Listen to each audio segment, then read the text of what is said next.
the pulsating heart of the 80s, where neon lights clashed with the gloom of decaying dreams, there stood an abandoned mall. Once a bustling hub of consumerism, it now echoed with the whispers of forgotten shoppers and the haunting memories of a bygone era. Molly, a young woman in her 20s, found herself drawn to the dilapidated structure, a relic of an era long gone. The flickering fluorescent lights cast eerie shadows as Molly wandered through the deserted hallways. The air was heavy with the scent of mildew and decay. The distant hum of a broken elevator played a dissonant tune with her racing heartbeat. She was lost, caught in a maze of crumbling storefronts frozen in time. It seemed as though the mall itself was alive, breathing with a sinister energy.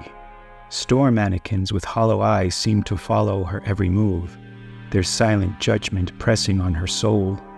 The storefronts, adorned with faded posters of forgotten pop icons, hinted at a time when the world was full of color and life. Now, only shadows remained. Molly stumbled upon an old arcade, its neon lights still flickering in defiance of time. The hum of the long-dead video games filled the air, a ghostly symphony of nostalgia. As she approached, the machines roared to life, their screens displaying glitched images of twisted faces and distorted laughter. Terrified, Molly retraced her steps, only to find the mall had shifted around her like a living, malevolent organism. The walls seemed to pulse, closing in on her with each step.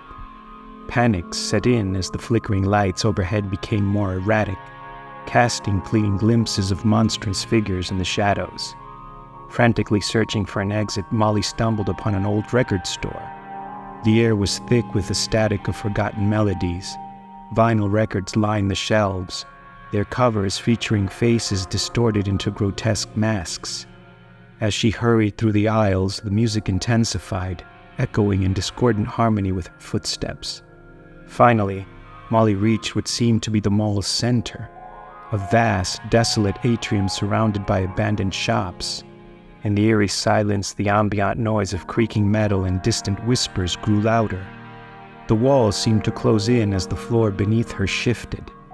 In the center of the atrium, Molly found an ancient carousel, its tarnished horses frozen in a grotesque dance.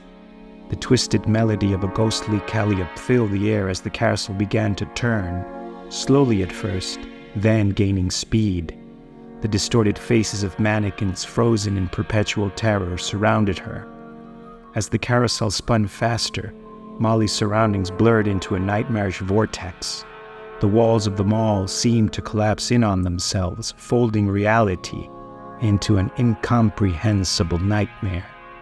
The last thing Molly saw before everything went black was a sea of grotesque faces contorted in agony, their silent screams echoing into the abyss. The mall, now swallowed by the darkness, stood silent once more. The carousel came to a hauntingly abrupt halt. The only remnants of Molly's presence were the faint echoes of her terrified whispers, forever lost in the macabre labyrinth of the 80s mall. The twisted carousel stood as a monument to the horrors that lurked within, leaving the fate of those who dared to enter forever ambiguous.